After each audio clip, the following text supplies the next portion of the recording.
Terkadang, momen yang tampak sepele dapat mengubah jalannya sejarah. Inilah cerita tentang salah satu momen tersebut, ketika semangkuk sup menyebabkan kejatuhan seorang pembunuh terkenal di Roma pada abad ke-17.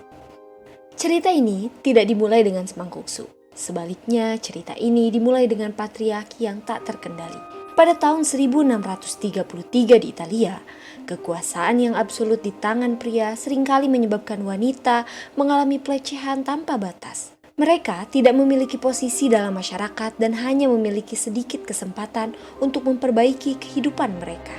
Mereka bisa menikah dan berharap suami mereka memperlakukan mereka dengan baik, atau mereka tetap melajang dan bekerja sebagai pekerja seks untuk bertahan hidup, atau menikah dan menjadi janda. Pilihan terakhir adalah yang lebih disukai di kalangan perempuan kelas atas, perempuan yang terjebak dalam pernikahan buruk dengan suami yang kejam dan tidak dapat mengandalkan bantuan hukum. Bahkan jika suami mereka tidak menyakiti mereka secara fisik, pandangan yang diterima bahwa perempuan adalah properti berarti para istri tidak memiliki banyak suara dalam kehidupan mereka. Keinginan mereka mungkin hanyalah kebebasan. Solusinya, mariticide. Metodenya tentu saja racun. Namun tidak ada yang lebih terampil dalam membuat dan mengemas racun mematikan bagi wanita Italia pada abad ke-17 selain Giulia Tofana. Giulia Tofana dikatakan lahir di Palermo pada tahun 1620. Ada dugaan bahwa ia adalah putri dari Tofania di Adamo yang dieksekusi karena membunuh suaminya sendiri pada tahun 1633. Dikatakan bahwa di Adamo mewariskan resep racun paling ampuh kepada putrinya. Tetapi meskipun tidak demikian, Giulia sendiri terampil dalam meracik segala jenis racun. Saat memulai bisnisnya, Giulia Tofana digambarkan sebagai seorang janda muda yang cantik. Dia sering menghabiskan waktunya dengan para apoteker, memperhatikan cara mereka membuat ramuan. Ini mungkin membantu Giulia mengembangkan ramuannya sendiri. Pada tahun 1633, Giulia pindah dari Sisilia ke Roma. Di sana, mungkin dia merasa simpati pada wanita yang terjebak dalam hubungan tanpa cinta dan tercekik, sehingga dia mulai menjual racun untuk membantu mereka melarikan diri. Dikatakan dia juga merekrut seorang wanita muda bernama Girolama Spara sebagai asistennya, serta dengan bantuan putri dan kelompok rekan terpercayanya, Giulia meluncurkan jaringan bawah tanah dari toko apoteknya. Bagi mereka yang tidak tahu, bisnisnya adalah jenis bisnis kosmetik. Dia menjual bubuk dan cairan untuk meningkatkan kecantikan wanita, yang menjadi kedok sempurna untuk menyamarkan produk terlarisnya, sebuah racun yang disebut dengan Aqua Tofana. Aqua Tofana adalah krim atau minyak wajah yang didambakan oleh para wanita Italia yang ingin mempertahankan wajah mereka agar tetap terlihat lebih muda, atau mungkin mendapatkan status janda.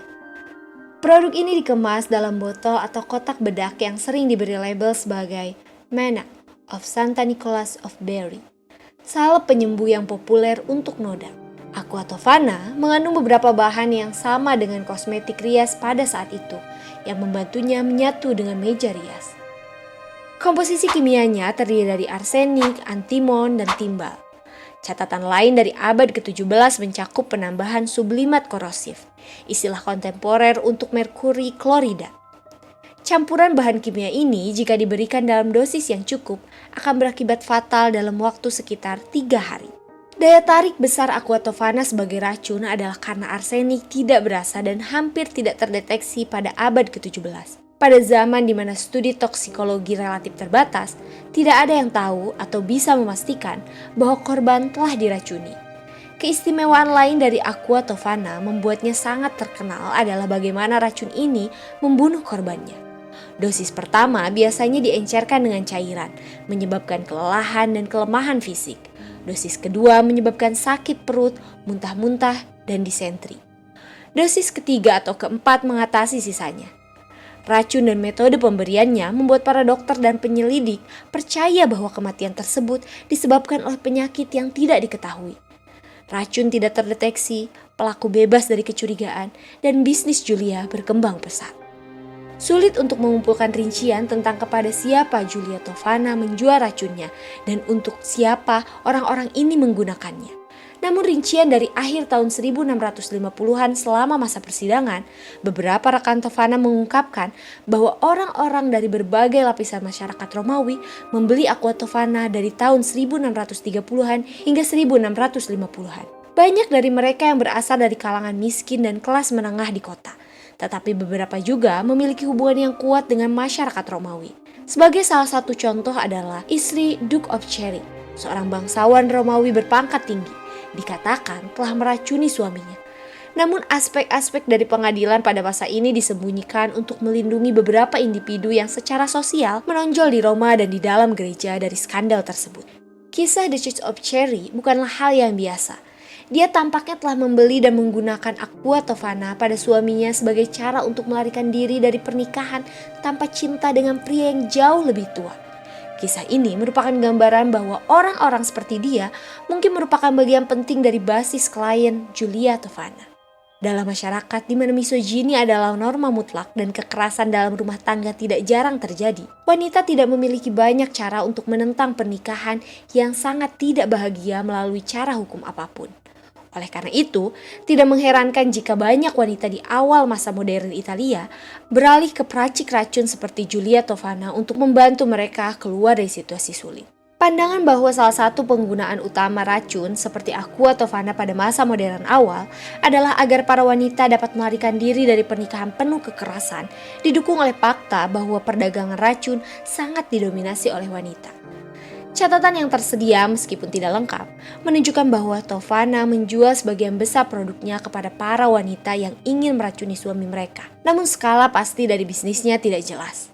Dia sangat berhati-hati untuk hanya menjual produknya kepada wanita yang dia kenal atau telah diperiksa oleh klien sebelumnya. Sayangnya, salah satu pelanggannya, seorang wanita muda yang membeli aqua Tovana untuk merencanakan kematian suaminya, menjadi ketakutan setelah ia mencampurkan beberapa tetes cairan mematikan ke dalam sup suaminya.